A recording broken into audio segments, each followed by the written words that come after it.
লোকটা বাদশাকে খাওয়াইছে, নিজে খাইছে, আশপাশে বিলাইছে, তারপরেও রয়ে গেছে। বাদশাহ মনে মনে ভাবে জঙ্গলের কাছে এরকম বরকত আল্লাহ দিয়েছে কি লিগে, এটারে তো পাখি শিকার বাদ দিয়ে এটারে লয়ে যেতে হবে। এইটাকে যদি রাজমহলে নেওয়া যায় তাহলে এটা রাজার মহলে গরুটা মানায়, দুর্বল কাঠুরিয়া গরিব মানুষের ঘরে এটা মানায় না। এটা কেমনে নেওয়া যায় চিন্তা করতেছে, আর এটা নেওয়ার ফোন দিয়ে আটতেছে। কিন্তু আবার চিন্তা করতেছে আজকে কেবল ভালো মন্দ খাইলাম হেরবাই, আজকে যদি গরু নেওয়ার ধান্দা করি তাহলে এটা অমানবিক আচরণ হয়। জায়গা আবার আর একদিন আসবো। আব্দুল্লাহ ইবনে আব্বাস রাদিয়াল্লাহু আনহুমা বলেন, এই লোকটা কয়েকদিন পরে বাদশাহ আবার আসছে শিকার কাটতে, বাহানা করে আজকেও আবার হেরবাড়ি মেহমান হয়েছে। ধান্দা হইল পাখি শিকার না, ধান্দা হইল গরু নেওয়ার। সন্ধ্যাবেলায় দেখে এই কাঠুরিয়া দরিদ্র লোকটার গরুগুলো জঙ্গল থেকে এসেছে। লোকটা বন্ধু বলে বাদশাকে বুকে জড়ায় নিয়ে বলে, বন্ধু আপনি আবার এসেছেন? হ্যাঁ বন্ধু আমি আবার আসছি, বসেন বসেন, আপনি আমার মেহমান। গরুগুলো জঙ্গল থেকে আসলে আব্দুল্লাহ ইবনে আব্বাস বলেন, লোকটা গরু দুধ দহন করার জন্য বালতি নিয়ে গরুর কাছে গেছে, আর স্তনে হাত লাগায় যখন দহন করতেছে স্তন শুকায় গেছে। যেই গরুর স্তন থেকে 30 গরুর দুধ বের হয়েছে আগে, আজকে এই গরুর স্তন টেনে 1 কেজি দুধও বের হয় না। বাদশাহ বলে, বন্ধু এই গাভীটা কি ওই গাভী যে গাভীর স্তন থেকে তুমি 30 গরুর দুধ বের করেছিলে? জি জি বন্ধু, এটা ওই গাভী যে এক গাভীর স্তন হতে 30 গাভীর দুধ বের করা হয়েছে। আজকে এটার স্তন শুকায় গেছে। কেন শুকাইল রে বন্ধু, কারণ কি? কাঠুরিয়া দরিদ্র লোকটা বলে, বন্ধু আমার মনে হয় আমার রাজ্যের বাদশাহ কোনো জুলুম শুরু করেছে। বাদশাহ নিজে নিজে শর্মিন্দা হয়ে গেছে, ভাবতেছে আমি তো জুলুম করি নাই, জুলুম করার মাত্র নিয়তটা করেছি, তাতেই আল্লাহ তাআলা বারাকাতের দরওয়াজা বন্ধ করে দিয়েছে। লোকটা শর্মিন্দা হয়ে রাত কাটাইছে। শেষ রাত্রিতে আল্লাহকে ডেকে বলে, ও আল্লাহ, জুলুম বুঝি তোমার কাছে এত অপছন্দের যে জুলুম করা লাগে না? জুলুমের নিয়ত করলে তুমি রহমতের দুয়ার বন্ধ করে দাও, বরকত বন্ধ করে দাও। ওগো আল্লাহ, আমি বাদশাহ জুলুম করি নাই, জুলুমের নিয়ত করেছি মাত্র, তাই তুমি গাভীর স্তনের বরকত উঠায় নিয়ে গেছো গো আল্লাহ। জুলুম যেহেতু তুমি মানিবের কাছে এত অপছন্দের, আমি আজ রাতে তওবা করছি, জীবনে কোনোদিন আর জুলুম করব না, এবং আমি আমার রাজ্যে কোনো জুলুম হইতে দিব না। ওগো আল্লাহ, মেহেরবানি করে তুমি আমারে মাফ করে দাও। আব্দুল্লাহ ইবনে আব্বাস বলেন, লোকটা তওবা করে আবার বাদশাহর রাজ দরবারে চলে গেছে। কিছুদিন যাওয়ার পরে বাদশাহর মনে চিন্তা এসেছে, আমি যে তওবা করলাম, আল্লাহ কি আমার তওবা কবুল করেছেনি? বরকত কি আবার চালু হয়েছেনি? একটু দেখে আসি। আবার শিকারীর বেশে জঙ্গলে চলে গেছে। সন্ধ্যাবেলায় কাঠুরিয়ার বাড়ির মেহমান হয়েছে। সন্ধ্যাবেলায় তার গরুগুলা বাড়িতে এসেছে। আবার দেখে যে গরুর স্তনের দুধ দিয়া স্তন পরিপূর্ণ। লোকটা তার গাভীর স্তন দহন করতেছে। 30 গরুর দুধ আবার এক গরুর স্তন থেকে বের হয়েছে।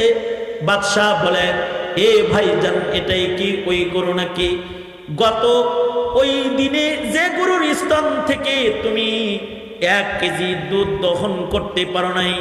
এটাই কি সেই গাভী যার স্তন থেকে 30 গরুর দুধ আবার বের হলো? কয়, জি ভাই, এটাই সেই গরু। গরুর স্তনে আল্লাহ তাআলা বরকত দিয়েছে, তাই আবার দুধে বরকত হয়েছে, তাই 30 গরুর দুধ বের হয়েছে।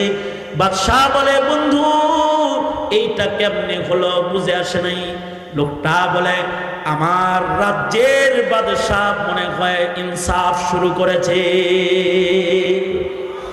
বাদশাহ এবার তাকে জড়িয়ে ধরে বলে, না না না, তোমার কথা ভুল। জুলুম করেছে তাই বরকত বন্ধ হয়েছে, ইনসাফ করেছে তাই বরকত চালু হয়েছে, বিষয়টা তা নয়।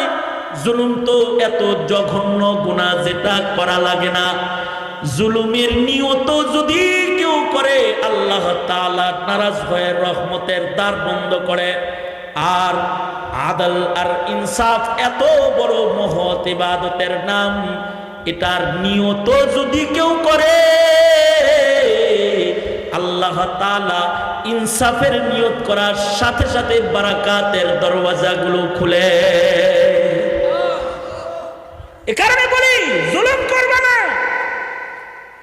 শক্তি সামর্থ্য সব সময় থাকে না, জালিমের রাজত্ব সব সময় থাকে না।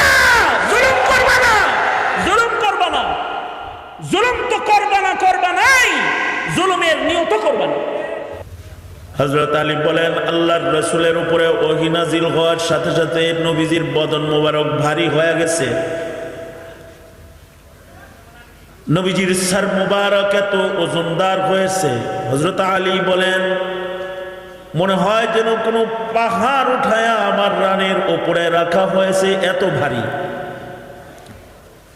অর্থাৎ কোরআনে কারীম ওহীর ভারে আল্লাহর রাসূলের মাথা ওজনদার হয়ে গেছে। হযরত আলী বলেন, মনে হয় যেন আমার রানের হাড্ডি চুরমার হয়ে যেতেছে।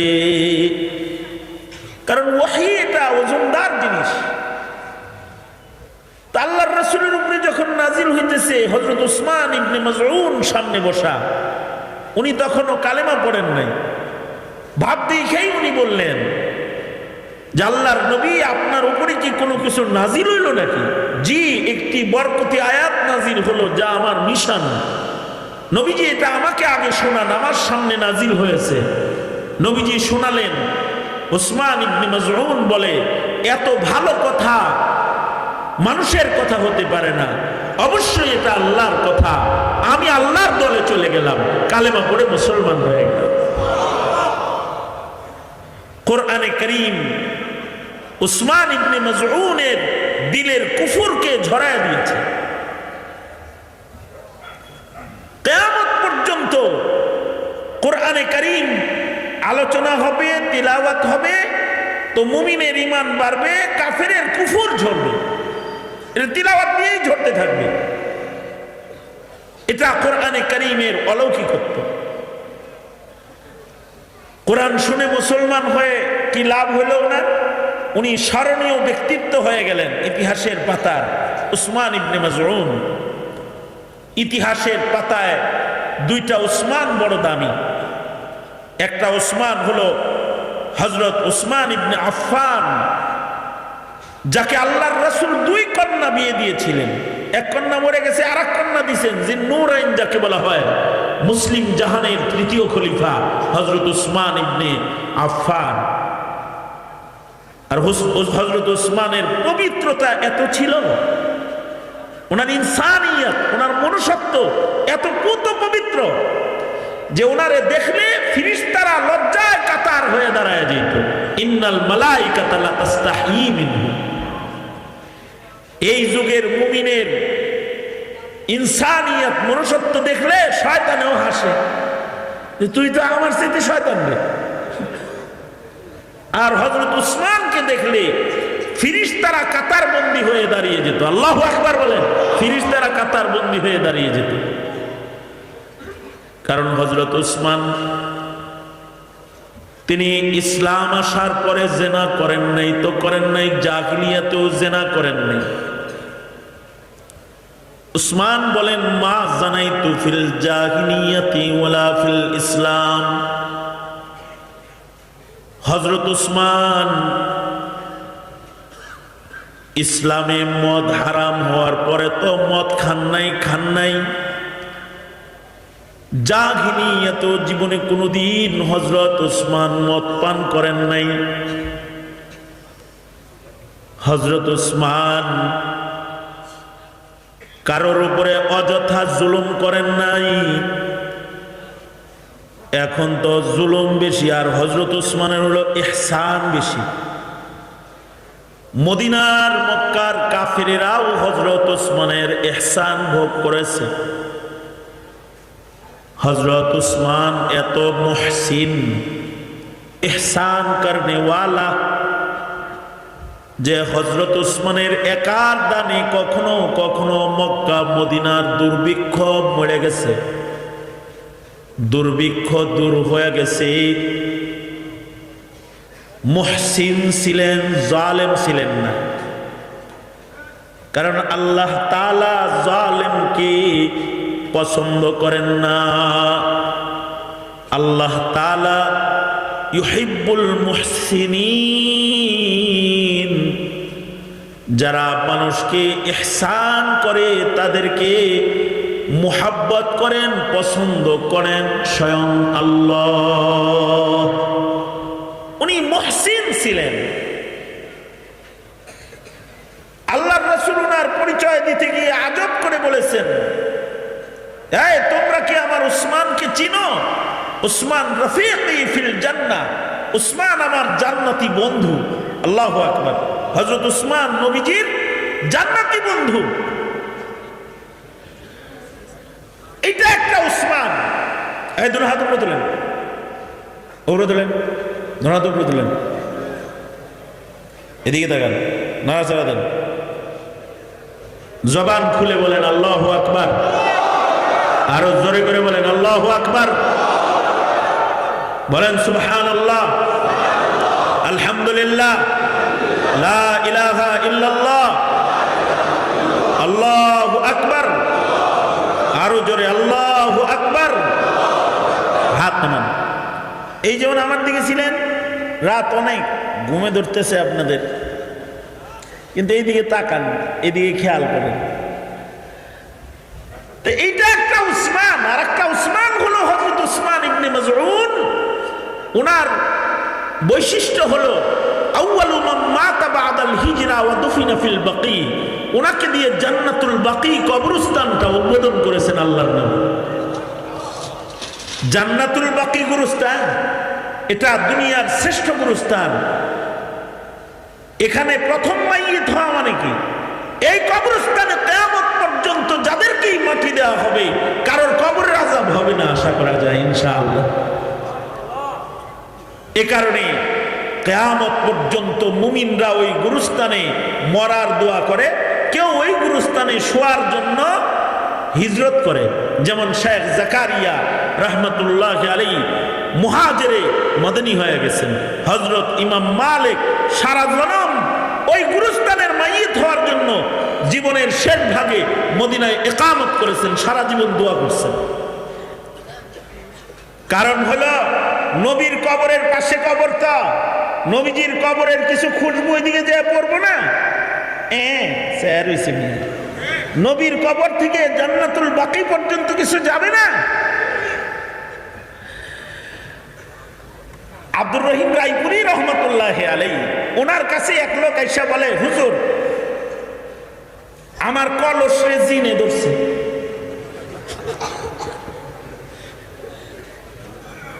বাড়ি থেকে কলসি লয়ে আইছে, যেমন আপনারা হুজুর কাছে যাবেন, হুজুর আমার ছেলের উপরি উপরি ভাব, মেয়েটার ঝাইরা দেন, তেল করা দেন, পানি দেন, জিনে ধরছে। তো আজব লোক, হে মাটির কলস নিয়ে আয়া কয়, আল্লাহর ওলি আমার কলসিরে তো জেনে ধরছে, জিনে ধরছে। হ্যাঁ মিয়া, কলস রেখে জিনে ধরে, কি হয়েছে তাই বলো। তিনি বলে, আমার কলসটার বড় সমস্যা। কি সমস্যা? কয়, আমার কলসের ভেতরে মিষ্টি পানি রাখলে এটা তিতা হয়ে যায়। মানে কলসির ভেতরে যদি মিঠা পানি রাখে তো এটা তিতা হয়ে যায়। এটার ভিতরে যেহেতু মিঠা পানি তিতা হয়, বোঝা যায় এটারে জিনে ধরছে। তো আব্দুর রহিম রায়পুরি রহমতুল্লাহ আলাইহি বললেন, মগা জিনে ধরছে দেখিয়া এই কলসির মিঠা পানি তিতা এই কলসটা কুমার যেই মাটি দিয়া বানাইছে, এই মাটিটা সম্ভবত কোন গুরুস্থানের পাশের ক্ষেতের মাটি হবে। যেই গুরুস্থানের কবরে আযাব আছে, সাপের কামড় আছে, এমন কোন কবরের পাশে কোন ক্ষেতের মাটি দিয়া মনে হয় এই কলস বানানো হয়েছে। যিনি কলসি কিনছে তিনি কুমারের কাছে যায় বলে, এই তোর কাছ থেকে যে কলসি কিনি, তুই কোন জায়গার মাটি দিয়া কলস বানাস? আপাতত যে মাটি দিয়া বানাইতেছি এটা হলো গুরুস্থানের পাশে যে ক্ষেতটা আছে না না, সেই ক্ষেতের মাটি। এর আগে বানাইছে করতে নদীর ঘাটে, ও ক্ষেতটার মাটি মাটি শেষ, আমার কাটার কায়দা নাই। এখন গুরুস্থানের পারে যে ক্ষেত আছে ওই ক্ষেতের মাটি দিয়া কলস বানাই। এখন উনি বলে, দোহায় লাগে আল্লাহ, তুই এই ক্ষেতের মাটি দিয়ে কলসি মলসি বানাইস না। বলেন কেন কেন? কবরস্থানের পাশের ক্ষেত, এটারে তো জিনে ধরছেন। হয়তো গুরুস্থানে কোনো কবরের ভেতরে আযাব হইতেছে, সে আযাবের ধাক্কা তোর খেতে পড়ছে। কলসি বানাস তো কলসের পানি মিঠা পানি রাখলে তিতা হয়ে যায়। কথা হলো কবরস্থানের পাশের ক্ষেতের মাটির উপরে যদি আযাবের কবরের আসর পাওয়া যায়, তাহলে সাইয়্যিদুল মুরসালিন নবীর রওজা আতহারের পাশের কবরস্থান যেটা, সেটার ভেতরে নবীর জিসমে আতহারের বরকত কেন পৌঁছবে না? কারণ আল্লাহর রাসূলের জিসমে আতহারের সাথে যে মাটিটা লেগে আছে, সুবহানাল্লাহ বলার লাগে রেডিও বেথেন আগে না, কারণ কারণ রাত অনেক। আল্লাহর রাসূলের জিসমে আতহারের সাথে যে মাটিটা লেগে আছে বাবা, এই মাটিটার দাম আল্লাহর কাছে আল্লাহর আরশের চাইতে অনেক বেশি দামি। তাহলে এই মাটিতে ঘুমাইতে পারা এটা তো সাআদাত মন্দি। এ কারণে আমার উস্তাদ মুহতারাম শেখুল হাদিস আল্লামা আজিজুল হককে জীবনের শেষ রাত্রিতে বহু কেঁদে কেঁদে এই কবিতা পড়তে শুনেছি, ওনার লেখা কবিতা, রাজায়া বিরাব্বি আন আমুতা বিতাইবাতিন। ওগো আল্লাহ, আমার মরণটা যদি মদিনায় হইতো তাইলে সাহাবীদের গুরুস্থানে আমার দাফন হইতো। জীবনে কোনোদিন চিন্তা করছো তোমার কবর কোন গুরুস্থানে হইব? চিন্তাও করে নাই। শ্বশুর বাড়িটা ঠিকই চিন্তা করে, বাপে মেয়ে ঠিক করছে গাঙ্গের ওই পার শ্বশুর বাড়ি, আমি এই বাড়িতে বিয়ে করবো না। কি লেগে করবে না? এই বাড়িতে হুন্ডা যায়, এই বাড়িতে গাড়ি যায়, গাম পাড়িয়া যাইতে হয়, রাত দুপুর কালে কেমনে যাবো? হ্যাঁ, বছরে 2 দিন যাবা শ্বশুর বাড়ি, সেইটার রোড নাই, এটা অনেক চিন্তার বিষয় তোমার। অথবা নিজের বাড়ির জায়গা খরিদ করবে, সেই বাড়িতে গাড়ি যাবে কিনা, সে বাড়িতে যেতে রিক্সা ভাড়া লাগে কিনা, স্ট্যান্ড থেকে হাঁটতে যেতে কতক্ষণ লাগে, জেট মতো একটা প্লট কিনতে হইব, ধান্দা করলা। নিজের বাড়িতে থাকবা 30 বছর, 15 বছর, 5 বছর, 60 বছর, 70 বছর, 90 বছরের বেশি তো আর থাকবা না। সেই বাড়ির এত চিন্তা করলা। আর ওর বাড়ি বছরে যাইবা 2 বার, আর শেষ কালানিতে একবারও যেতে পারতো না, কারণ হালা হমন্দিকের বাড়ি চাঁদাও দিত না মিয়া, শ্বশুর শাশুড়ি মরে গেলে। ওই বাড়ির চিন্তাও করলা, কিন্তু মরার পরে ইসরাফিলের বাসি পর্যন্ত যে বাড়িটায় থাকবে, কোনোদিন চিন্তা করেছ যে তোমার সে বাড়িটা কোথায় হবে?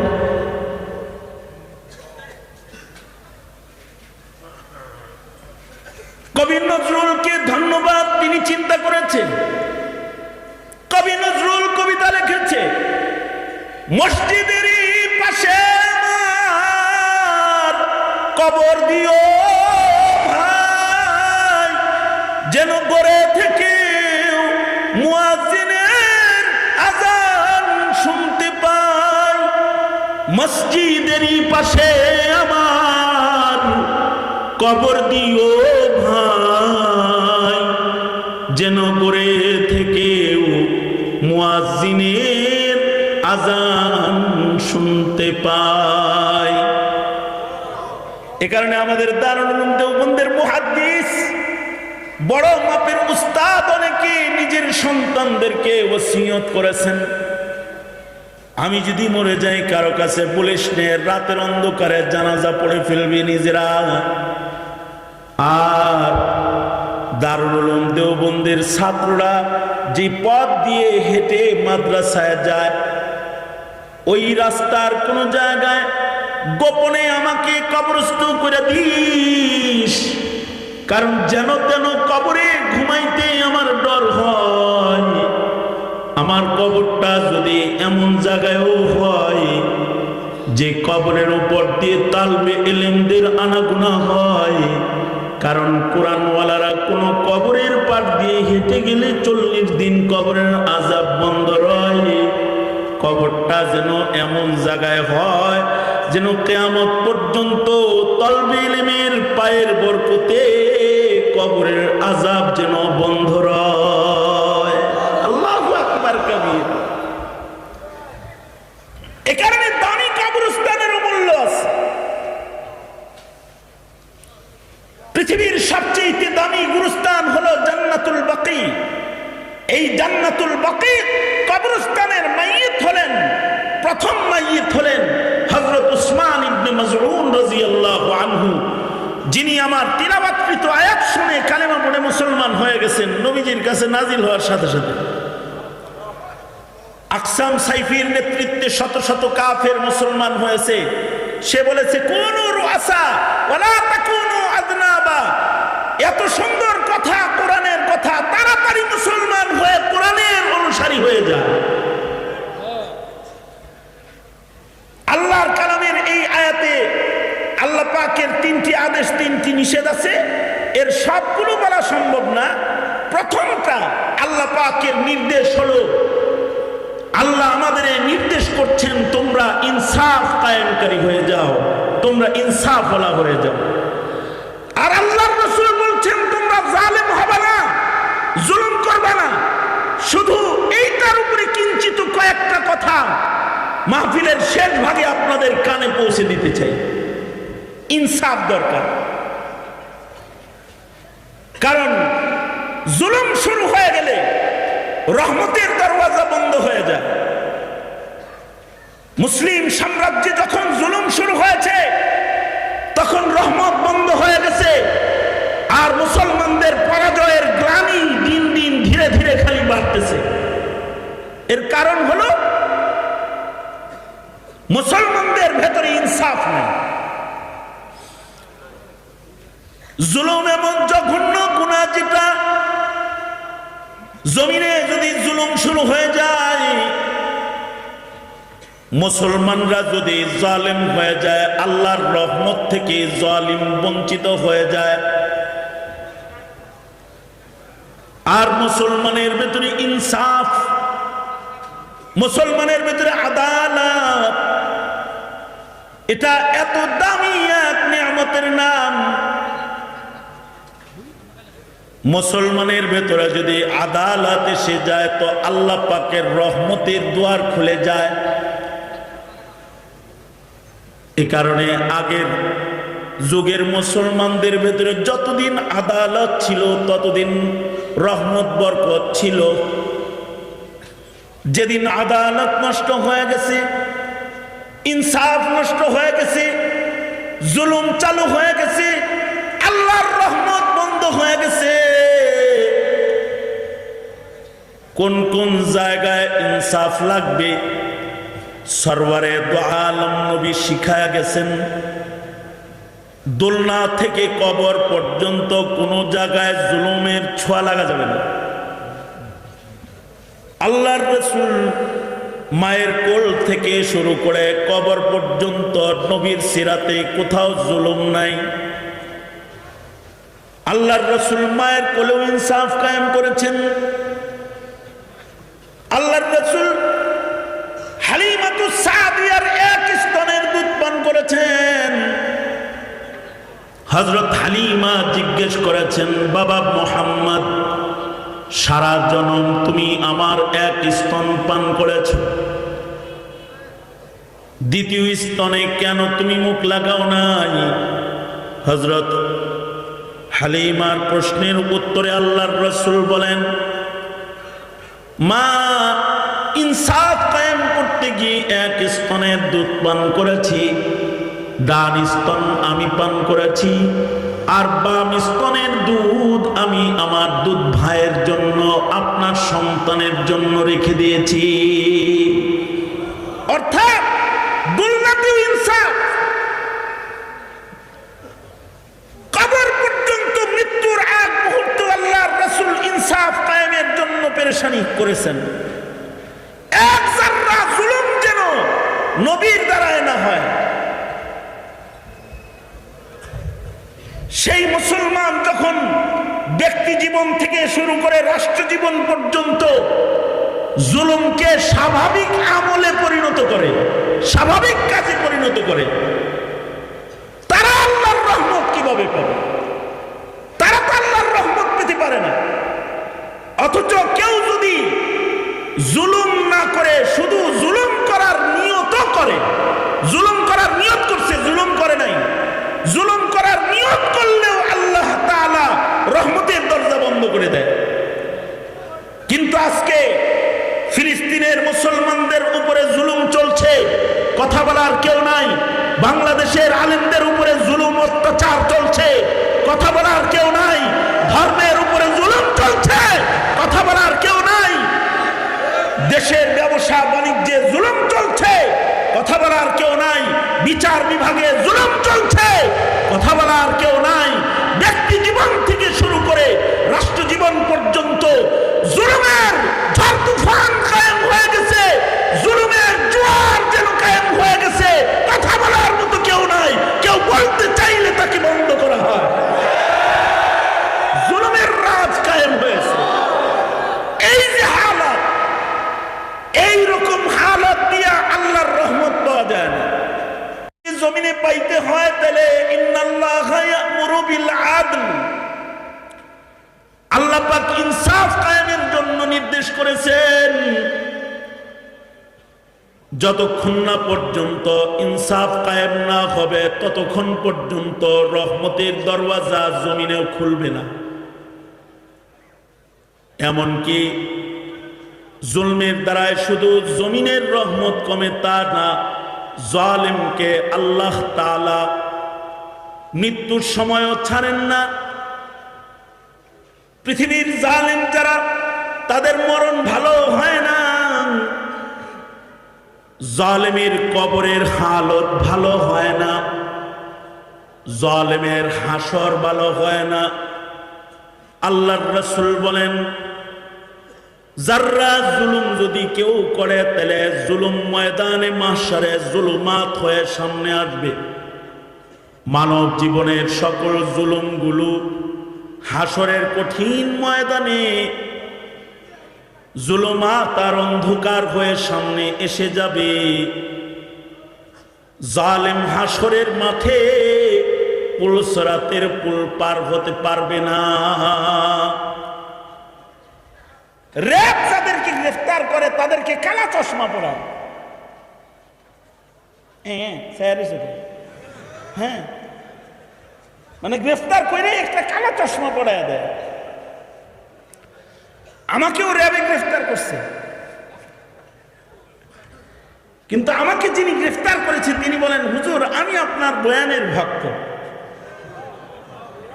আমি গ্রেফতারের পরেই কালো চশমা পড়াই সবাই রে, আপনারে হুজুর পড়াইতে পারলাম না, দুঃখিত। মানে ওরা কালো চশমা পড়ায় এজন্য যে গ্রেফতারের পরে এটাকে মাটির নিচের জেলখানায় নিতেছে, নাকি উপরে নিতেছে, হেড অফিসে নিতেছে, না সাইড অফিসে নিতেছে, এটা যেন আসামি টের না পায়, তারে কই লয়ে যাওয়া হইতেছে। ময়দানে মাহশারে জালেমরা ওইভাবে কালো চশমা পড়ে দাঁড়াবে, তার পাশে রাসূল দাঁড়ায় থাকবে, কিন্তু পিয়ালা নেওয়ার মতো আলো তার চোখে থাকবে না, কাউসার নেওয়ার আলো। তার পাশে মুহাম্মদুর রাসূলুল্লাহ সাল্লাল্লাহু আলাইহি ওয়াসাল্লাম দাঁড়ানো থাকবে, কিন্তু নবীর সামনে গিয়ে শাফাআতের জন্য দাঁড়ানোর সুযোগ তার হবে না। কালো চশমা পরা থাকবে,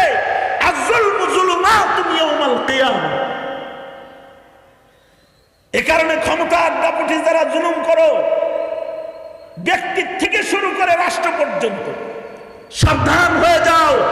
কালো চশমা লইয়া হাসরের মাঠে উঠবা, কাউসার শাফাআত কোনো কিছু চোখে দেখতে পাবা না। আব্দুল্লাহ ইবনে আব্বাস রাদিয়াল্লাহু আনহুমার একটি রিওয়ায়াত আপনাদেরকে শোনায় আমি আমার আলোচনা শেষ করে দিব ইনশাআল্লাহ। আব্দুল্লাহ ইবনে আব্বাস রাদিয়াল্লাহু আনহুমা, এর আগে একটু পরিচয় শুনেন আব্দুল্লাহ ইবনে আব্বাসের। আব্দুল্লাহ ইবনে আব্বাস হলেন নবীজির চাচাদার ভাই। আব্দুল্লাহ ইবনে আব্বাস 13 বছর বয়সে নবীর কাছ থেকে দুয়ার মাধ্যমে ইলমে দ্বীনের সর্বোচ্চ খাজানার মালিক হয়েছেন আব্দুল্লাহ ইবনে আব্বাস। নবীর ইন্তেকালের সময় ওনার বয়স ছিল মাত্র 13 বছর আব্দুল্লাহ ইবনে আব্বাসের। নবীজির ওফাতের সময় ইবনে আব্বাসের বয়স মাত্র 13 বছর। তার মানে 13 বছরেই উনি রাইসুল মুফাসসিরিন ফিল ইসলাম। আল্লাহু আকবার, জোরে করে বলেন। কত বছরে? এ তালবে ইলম তোমরা যারা আছো, বুড়া হয়ে গেলে আর ইলম শিখবা? আব্দুল্লাহ ইবনে আব্বাস 13 বছরে রাইসুল মুফাসসিরিন, সাহাবায়ে কেরামের ভেতরে সবচেয়ে বেশি কোরআন বুঝনেওয়ালা, বয়স মাত্র 13। আর 17 বছর বয়সে উনি সংসদ সদস্য। আল্লাহু আকবার, এনে বললেন না? কত বছর বয়সে সংসদ সদস্য? আধা জাহানের খলিফাতুল মুসলিমিন হযরত ওমর যখন খলিফা, তখন আব্দুল্লাহ ইবনে আব্বাসের বয়স হলো 17, কারণ নবীর ইন্তেকালের সময় ওনার বয়স 13। তাই হযরত ওমরের খেলাফত আমলে ওনার বয়স 17। হযরত ওমর ওনাকে পার্লামেন্ট মেম্বার বানালেন। আধা জাহান পরিচালনা পরিষদের সদস্য হিসেবে ওনাকে রাষ্ট্রের মিটিংয়ে ওনাকে সদস্য হিসেবে গণনা করলেন। সিনিয়রদের মাথা খারাপ। সিনিয়ররা বলে, ওমর কামটা কি ভালো হইলো, ছেলেটা বাচ্চা মানুষ, এটারে সংসদ সদস্য করা হলো, তার লগে আমাদের সিনিয়রগর বইতে বৈশাখ মিটিং করতে হতো, সমস্যা। কেন এমন বাচ্চাকে সংসদ সদস্য বানাইলেন? কেন মদিনায় বুঝি কোন বুড়া লোক, বয়স্ক লোক কি মুআম্মার কেউ কি নাই? হযরত ওমর বললেন, আমরা সবাই মুআম্মার বয়স্ক ওজনদার আছি, একজন 9 জনকে রেখেছি এজন্য, কারণ নবীর কাছ থেকে কোরআনের ইলমের সবচেয়ে বড় ভান্ডারটা সে গ্রহণ করেছে।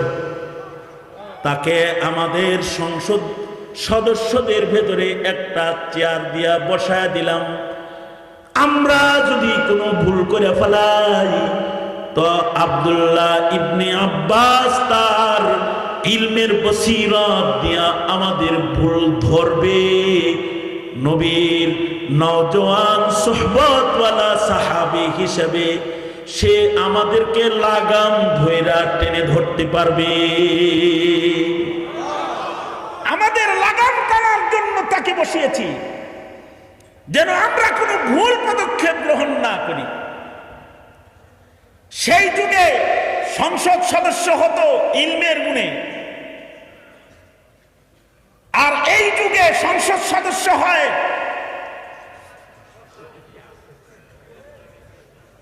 টাকা হলে সংসদ সদস্য হয়ে যায়, অভিনেতা অভিনেত্রী হলে সংসদ সদস্য হয়ে যায়, খেলোয়াড় হলে সংসদ সদস্য হয়ে যায়, কৌতুক ভালো করতে পারলেও সংসদ সদস্য হয়ে যায়। আর জামানা এত ভয়ঙ্কর, যার কাছে কোরআন হাদিস আছে তাকে জেলখানায় পাঠিয়ে দেওয়া হয়, জেলখানায় পাঠিয়ে দেওয়া হয়।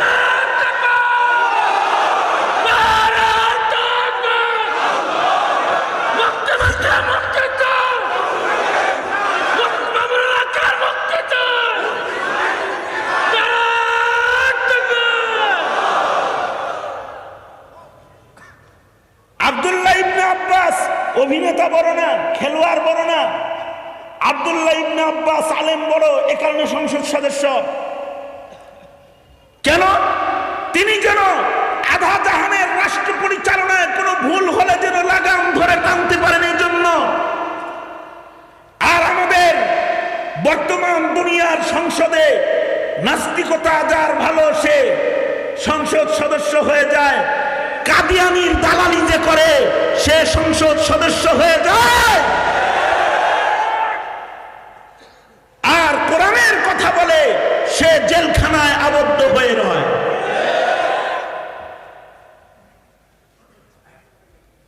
উল্টা জমানা। অথচ যদি শিক্ষা কমিশনেও যদি কোনো আলেমকে আব্দুল্লাহ ইবনে আব্বাসের মতো বসায় রাখা হতো, অথবা যদি সংসদীয় হুইপ হিসাবে কোনো যোগ্য আলেমে দ্বীনকে সংসদ চলাকালীন তাকে যদি অধিকার দিয়ে বসায় দেওয়া হতো, তাহলে রাষ্ট্রের গুরুত্বপূর্ণ সময়ে ভুল সিদ্ধান্তগুলো হতো না। শিক্ষা কমিশনে আলেমে দ্বীন থাকলে 90% মুসলমানের দেশে পাঠ্যবস্তুতে ট্রান্সজেন্ডারের আযাব ঢুকতো না, ডারউইনের মতবাদের গজব প্রবেশ করতো না। আর নাস্তিকতার ছড়াছড়ি শিক্ষাঙ্গন থেকে ছড়িয়ে পড়তো না। আমরা ব্যর্থ, আমরা পারি নাই, কিন্তু হযরত উমর পেরেছিলেন। হযরত উমর আধা জাহানের শাসন পরিচালনা করতে হযরত আব্দুল্লাহ ইবনে আব্বাসকে 17 বছরের আলিমে দ্বীনকে সংসদ হিসেবে সংসদীয় কমিটিতে জায়গা দিয়েছিলেন। আব্দুল্লাহ ইবনে আব্বাসের যোগ্যতা এখানেই নয়। আব্দুল্লাহ ইবনে আব্বাস 1 লক্ষ সাহাবীর ভেতরে, এই চান্দু অনেক কিছু চেনো, সাহাবী চেনো না, এ কারণে সাহাবীদের সমালোচনা হয়, তখন তুমি নড়াচড়ো না। এ কারণে একটু শোনো, দিল দিয়ে শোনো, নাকি ঘুমাও কে কে রাত 2টা বাজে। মুস্তাকিম ভাই আমারে বলছে শেষে আইতে, এই জন্য শেষে আইছি রাত 2টায়।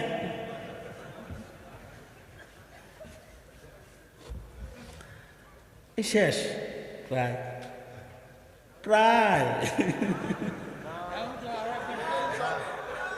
এই শোনেন, আরে রাহেন নিয়ে আমার কথা শোনেন, আগে আগে আওয়াজ দেন আমার সাথে। আমার হাত তোলেন, দোনাত তোলেন, দোনাত তোলেন, না তারা দেন, না তারা দেন। জবান খুলে চিল্লে আওয়াজ করে বলেন আল্লাহু আকবার। আরো জোরে বলেন আল্লাহু আকবার। আরো জোরে চিল্লে বলেন আল্লাহু আকবার। হাত নামান। এবার শোনেন, আজকে সাহাবায়ে কেরামের সমালোচনা করে। এই আমি তো একজন আলেম সাহাবীর আলোচনা করতেছি, তাই না? সাহাবীদের ভিতরে যে গোলাম সাহাবী, তার আলোচনা তো বড় মানে মূল্যবান আলোচনা। আলেম সাহাবী তার গুরুত্ব আল্লাহর কাছে খালি না, গোলাম সাহাবীর গুরুত্ব আল্লাহর কাছে এত যে বেলাল গোলাম সাহাবী, বেলালের কথাকে আল্লাহ আল্লাহর কথা বানায় আযানের ভেতরে ঢুকাইয়া দিয়েছে, গোলাম সাহাবী। আর মূর্খ সাহাবী, খেজুর বাগানের রাখাল সাহাবী আব্দুল্লাহ বিন যায়েদ বিন আব্দে রব্বিহি, তার স্বপ্ন, তার লেখাপড়া না, লেখাপড়া না, সাহাবী তো সাহাবী, সাহাবীর স্বপ্ন, স্বপ্ন এটা শিআরে ইসলাম হয়ে গেছে। মানুষ জন্মগ্রহণ করার সাথে সাথে তার ডান কানে আযান আর বাম কানে ইকামত দেওয়া হয়। মগা চৌধুরী সাহাবীদের নিম্নমানের যে সাহাবী, আদনা সাহাবী যিনি, তার যত মূল্য আল্লাহর কাছে আছে, তুমি কি জানো তার মূল্য কত? মুখ খুলো তো, সাহস এত বেয়াদব, সাবধানে মুখ খুলবা, সাবধানে মুখ খুলবা। সাহাবী, সাহাবী তো সাহাবী। আর সেই সাহাবী যদি হয় আব্দুল্লাহ ইবনে আব্বাস,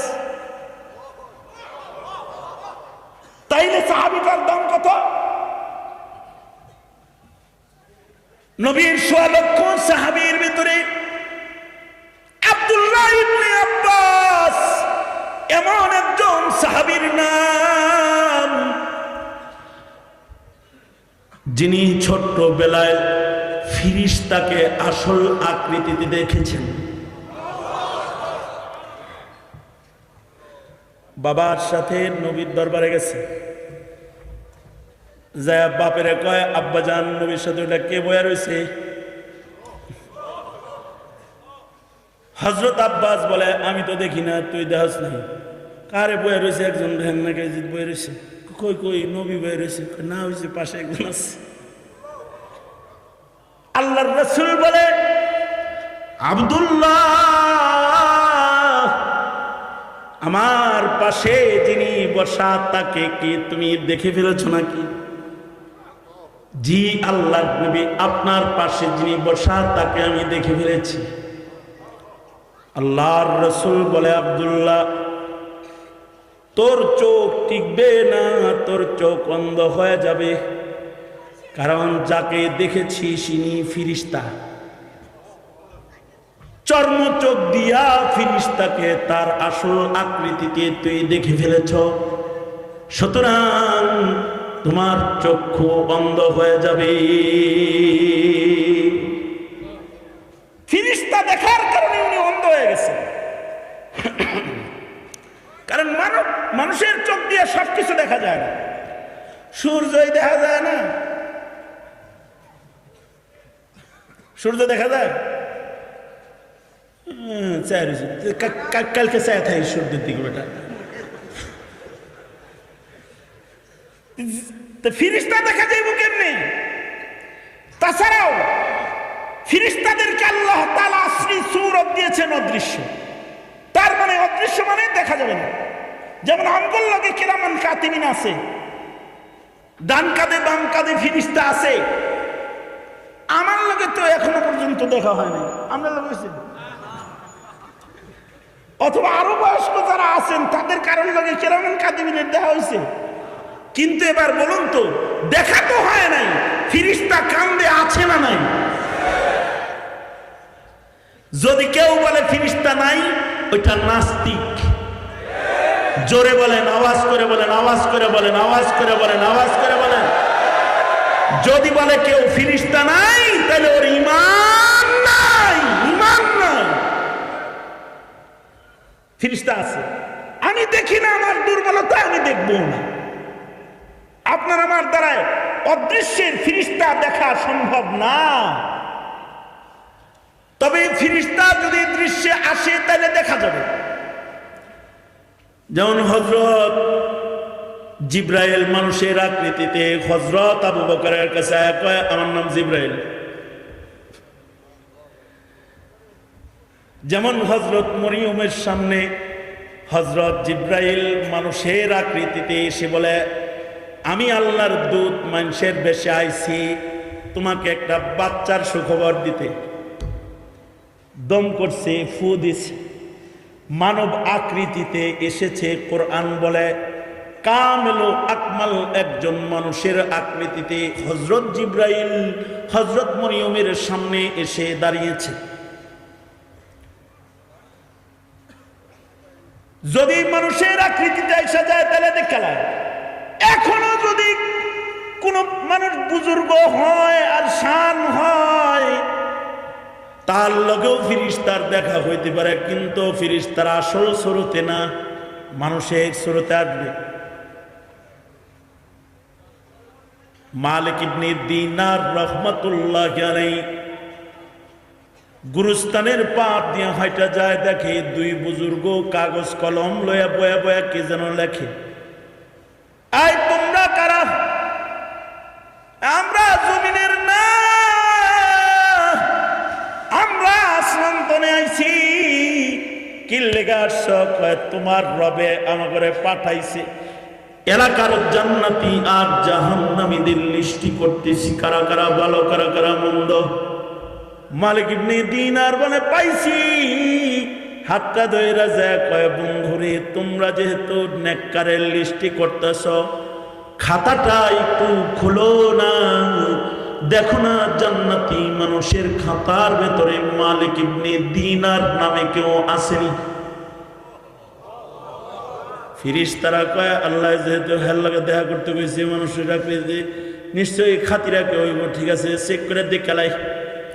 চেক টেক করে কয় না না ভাই, কত মানুষের নাম আছে, মালিক ইবনে দিনার নামে কেউ নাই। ও ভাই, কেবল না লিস্টিং করবার লাগছো? মালিক ইবনে দিনার নামে কেউ যদি তোমাদের খাতায় নাই থাকে, তবে এই খাতার সিপায় চাপায় হাসিয়া বানায়া মালিক ইবনে দিনার নামে একজন মানুষের নাম কি জান্নাতি মানুষদের খাদেম টাদেম বানায় একটু লেখন যায় না? আমি মালিক ইবনে দিনার নেককার না, কিন্তু আমি নেককারদেরকে ভালোবাসি। উহিব্বুস সালিহিনা ওয়া লাস্তু মিনহুম লাআল্লাল্লাহা ইয়ারযুকুনি সালাহা। আমি নিজে নেককার না, কিন্তু আমি নেককারকে ভালোবাসি। এ খাতিরে কি খাতায় একটু সিপায় চাপায় কোনায় আমারে জায়গা দেওয়া যায় না? ফেরেশতারা বসে বেজাল গ্রুপ, সাথে সাথে উধাও হয়ে গেছে, মালিক আর দেখতে পায় না। অর্থাৎ ফেরেশতা তার আকৃতি থেকে সরে গেছে, এবার আর তাকে দেখা যায় না। মালিক ইবনে দিনার আল্লাহর উনি পেরেশান হয়ে মসজিদে যায় কান্দে আর কয়, গো আল্লাহ, জান্নাতি বান্দাদের খাতায় কি আমার নাম উঠবে না? আল্লাহ গো, আমি নেককার নই, কিন্তু আমি তো নেককারদের ভালোবাসি, আমাকে কি একটু নেককার হিসাবে গোনা যায় না? একদিন, 2 দিন, 3 দিন খাবার বন্ধ করে মালিক তওবা করে আর মসজিদে কান্দে। 3 দিন পরে মালিক ইবনে দিনার ক্ষুধার্ত কাতর হয়ে মসজিদে ঘুমন্ত পড়ে রয়েছে।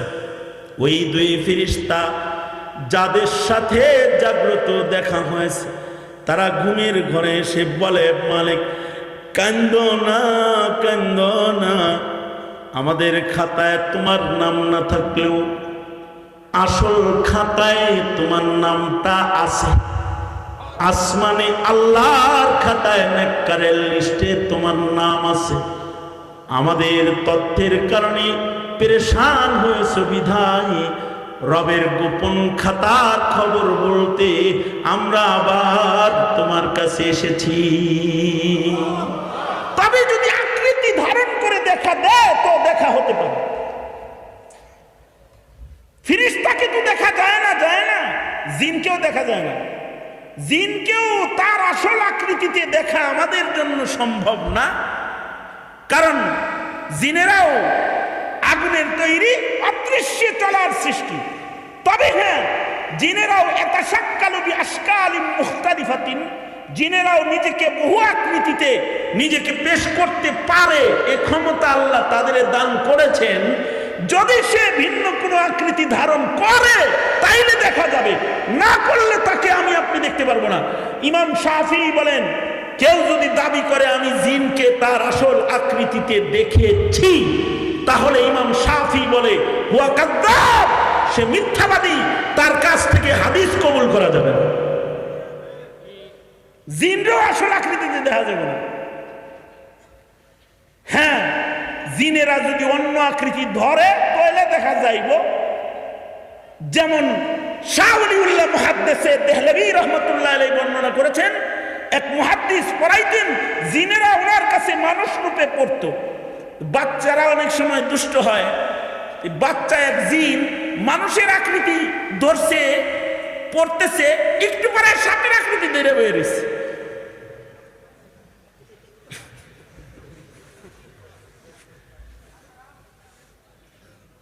ওলিউল্লাহ মুহাদ্দিসে দেহলভীর বর্ণনা বলতেছি। ওলিউল্লাহ মুহাদ্দিসে দেহলভীর নাম ছাড়া হাদিসের সনদের একটি স্তরের অস্তিত্ব আসে না। হাদিসের সনদের 3 স্তরের এক স্তরের গোড়ায় বসে রয়েছেন শাহ ওলিউল্লাহ মুহাদ্দিসে দেহলভী রাহমাতুল্লাহি আলাইহি। উনি বলেন, মুহাদ্দিস যখন সাপটা দেখছে, পাশে ছিল লাঠি, পরার তালে ছিল, তো মনে করছে হায় রে, ইনি কি সাপ আইছে, ধুম করে দিছে একবারই, সাপ মরে গেছে। আসলে তো সাপ না, জিন। বাড়ি খেয়া জিন মেরে গেছে। এবার পুলিশেরা মুহাদ্দিস সাহেবকে গ্রেফতার করে জিনদের রাজ্যে নিয়ে গেছে।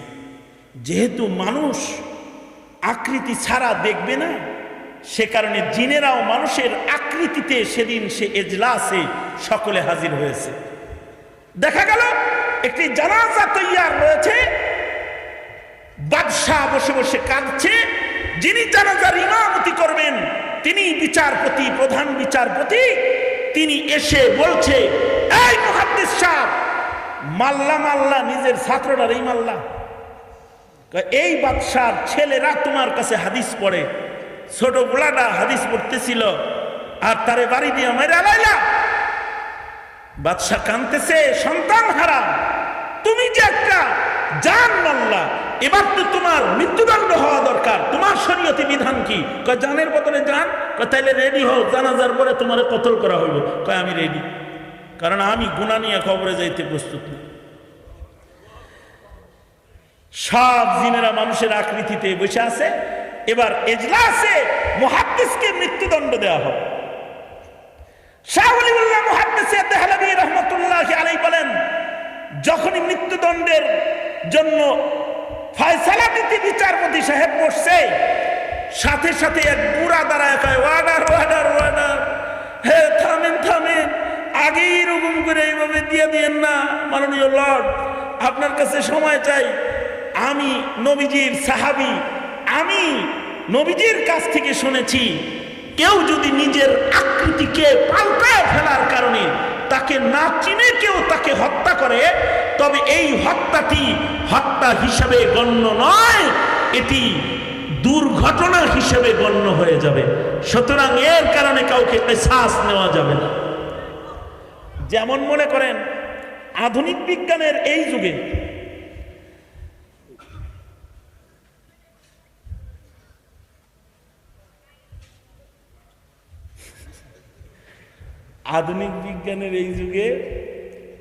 মানুষ বাঘ হয়ে ঘুরে। কি কি আসলে মানে দেখলে মনে হবে এটা বাঘ, আসলে ভিতরে কি? কথা বলবি কিন্তু, রাত বাজে 1:15, আমি এখন এনে বয়ে রয়েছি, কিন্তু নাই মেখিলা গেলে শুরু করবো। চিনোস আমারে, আমি সহজে ছাড়তেছি না ইসকা বয়ান।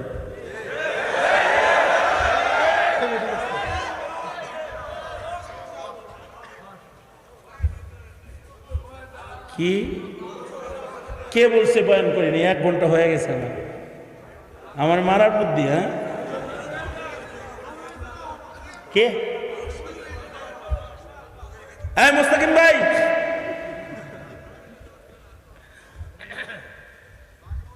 এই বর্তমান সময়ে বাঘের ভিতরে মানুষ ঢুকে হাঁটে,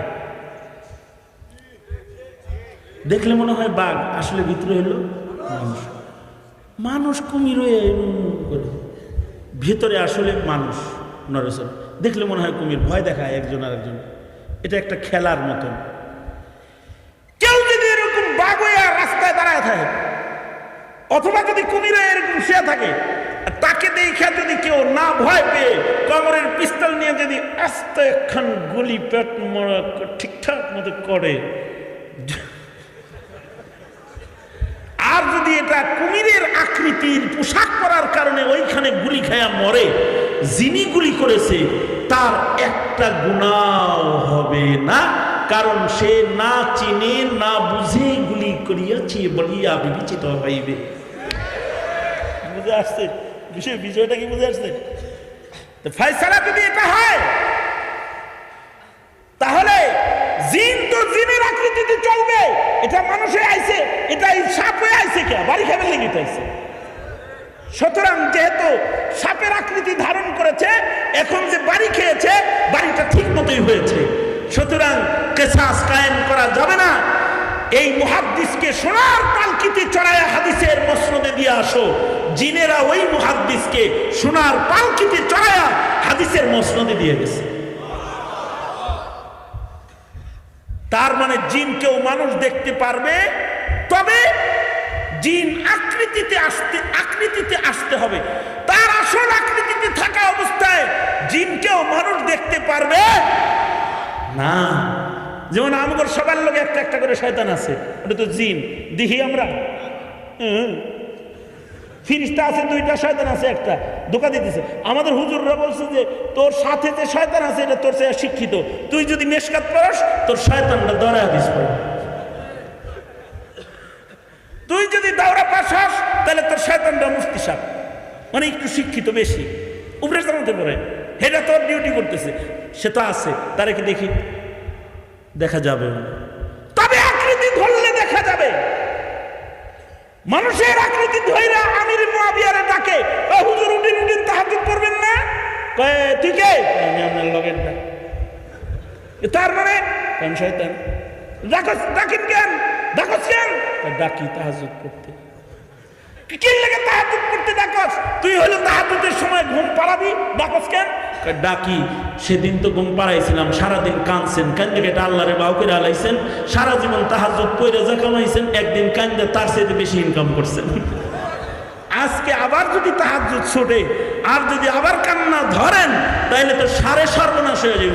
এই জন্য সর্বনাশ সারে সর্বনাশ না হয়, এই কারণে আপনি পয়রা পয়রা আস্তে আস্তে উঠে যান।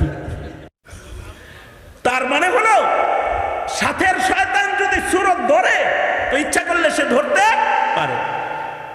ফিরিস্তাকেও দেখতে পারবো না, জিনকেও তার আসল আকৃতিতে দেখতে পারবো না, কিন্তু আব্দুল্লাহ ইবনে আব্বাস রাদিয়াল্লাহু আনহুমা ছোট্টবেলায় ফিরিস্তাকে আসল আকৃতিতে দেখে ফেলেছেন। এই হলো তার মারিফতের মাকাম। সোয়া লাখ সাহাবীর ভিতরে একমাত্র উনি দেখেছেন। আল্লাহর রাসূল বলেন তুমি অন্ধ হয়ে যাবা, কারণ ফিরিস্তা দেখছো, এবং উনি অন্ধ হয়ে গেছেন। তো উনি বর্ণনা করেন যে শুআবুল ঈমানের ভেতরে ইমাম বাইহাকী রহমাতুল্লাহি আলাইহি রিওয়ায়াতটা এনেছেন যে এক রাজা শিকার করার জন্য জঙ্গলে গেছে, সারাদিন শিকার করেছে।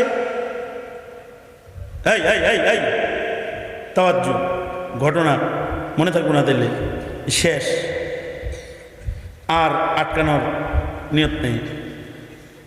তো উনি শিকার কার্যে গেছে, সারাদিন শিকার করেছে, সন্ধ্যা হয়ে গেছে, বাড়ি আসার সুযোগ আর নাই। পাশেই এক গরিব মানুষের বাড়ি, তার বাড়িতে মেহমান হয়েছে। সন্ধ্যাবেলায় এই গরিব মানুষের কিছু গরু জঙ্গল থেকে এসেছে, মেহমান পরিচয়ে ঘরে উঠেছে। গরিব লোকটা মেহমানদারি করার জন্য পাগল হয়ে গেছে। মেহমান আসলে কদর করতে হবে। গরু আসছে, তো গরুগুলোর স্তন থেকে দুধ দহন করতেছে। আব্দুল্লাহ ইবনে আব্বাস বলেন এই গরিব লোকটার গরুর স্তনে এত বরকত যে এক গরুর স্তন থেকে 30 গরুর দুধ বাইর হয়েছে। সুবহানাল্লাহ, আরো আস্তে করে বলেন।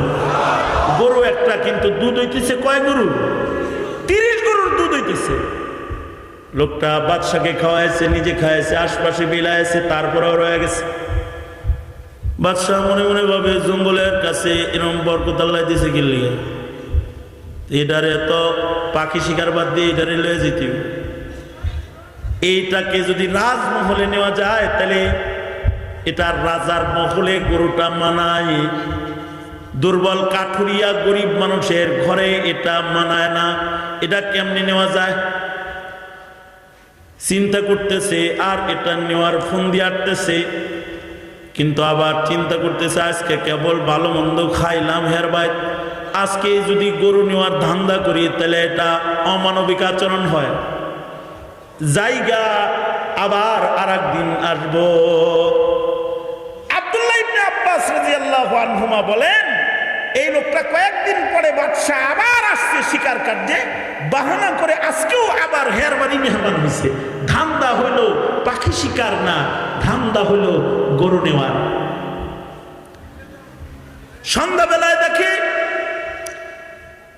এই কাঠুরিয়া দরিদ্র লোকটার গরুগুলো জঙ্গল থেকে এসেছে। লোকটা বন্ধু বলে বাদশাকে বুকে জড়ায় নিয়ে বলে, বন্ধু আপনি আবার এসেছেন? হ্যাঁ বন্ধু, আমি আবার আসছি, বসেন বসেন, আপনি আমার মেহমান।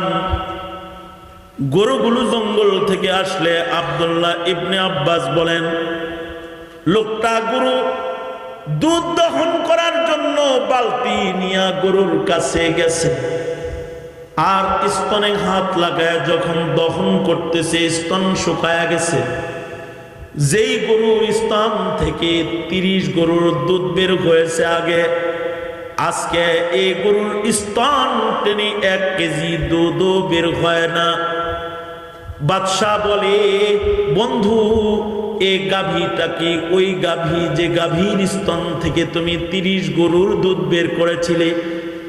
জি জি বন্ধু, এটা ওই গাভী যে এক গাভীর স্তন হতে 30 গাভীর দুধ বের করা হয়েছে।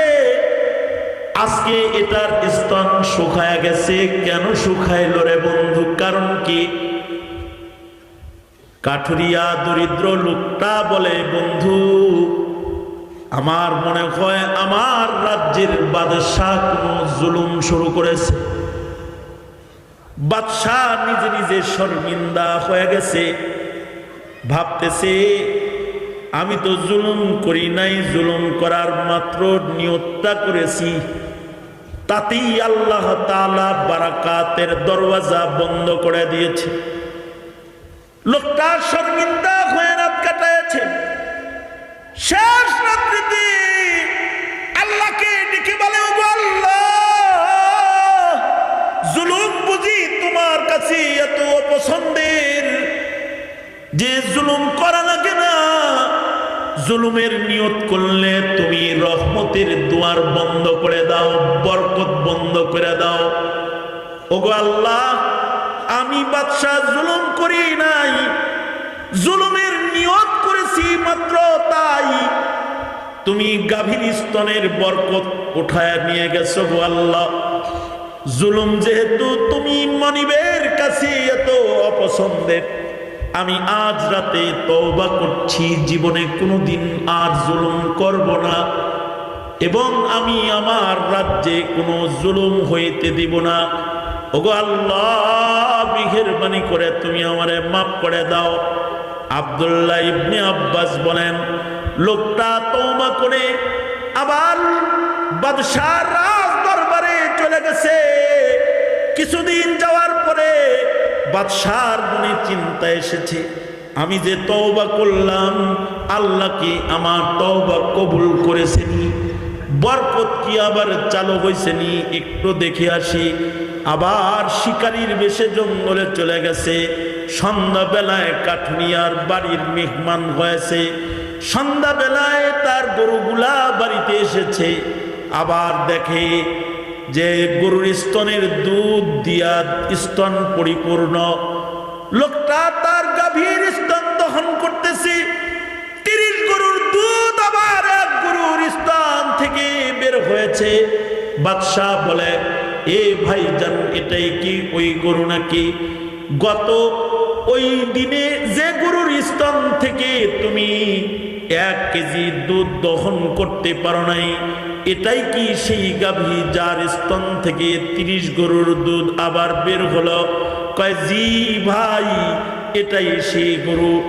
গরুর স্তনে আল্লাহ তাআলা বরকত দিয়েছে, তাই আবার দুধে বরকত হয়েছে, তাই 30 গরুর দুধ বের হয়েছে। বাদশাহ বলে, বন্ধু, এইটা কেমনে হলো? বুঝে আসে নাই। লোকটা বলে, আমার রাজ্যের বাদশাহ মনে হয় ইনসাফ শুরু করেছে। বাদশাহ এবার তাকে জড়িয়ে ধরে বলে, না না না, তোমার কথা ভুল। জুলুম করেছে তাই বরকত বন্ধ হয়েছে, ইনসাফ করেছে তাই বরকত চালু হয়েছে, বিষয়টা তা নয়। জুলুম তো এত জঘন্য গুনাহ যেটা করা লাগে না। জুলুমের নিয়ত যদি কেউ করে, আল্লাহ তাআলা নারাজ হয়ে রহমতের দ্বার বন্ধ করে। আর আদল আর ইনসাফ এত বড় মহৎ ইবাদতের নাম, এটার নিয়ত যদি কেউ করে, আল্লাহ তাআলা ইনসাফের নিয়ত করার সাথে সাথে বারাকাতের দরওয়াজাগুলো খুলে। এ কারণে বলি জুলুম করবে না। শক্তি সামর্থ্য সব সময় থাকে না, জালিমের রাজত্ব সব সময় টিকে না। জুলুম করবে না, জুলুম করবে না, জুলুম তো করবে না, করবে নাই, জুলুমের নিয়ত করবে না ইনশাআল্লাহ। ইয়া আল্লাহ, আমরা ওয়াদা করিতেছি আমরা মওত পর্যন্ত কোনদিন আর জুলুম করব না, ইনসাফ কায়েম করব। ইনসাফ আর আদালত কায়েম করতে যদি জীবন দিতে হয় জীবন দিব, জুলুম প্রতিষ্ঠা হতে দেব না। এই মুক্তিযোদ্ধার সন্তানেরা হানাদারদের জুলুম এ বাঙালি বরদাস্ত করে নাই। মুক্তিযোদ্ধারা রক্ত দিয়েছে, জুলুমকে প্রতিষ্ঠা হতে দেয় নাই। তোমাদের গায়ে মুক্তিযোদ্ধার রক্ত রয়েছে, তোমরা এই জমিনে জুলুম প্রতিষ্ঠা হইতে দিবা না, দিবা না। জুলুমকে জমিনে প্রতিষ্ঠা হতে দিবা না, তবেই রহমতের দুয়ার আল্লাহ তাআলা খুলবে। আল্লাহ তাআলা আল্লাহ পাকের নির্দেশনাকে বুঝার তৌফিক দান করুন। আমিন। ওয়া আখিরু দাওয়ানা আলহামদুলিল্লাহি রাব্বিল আলামিন। এরপরে কে?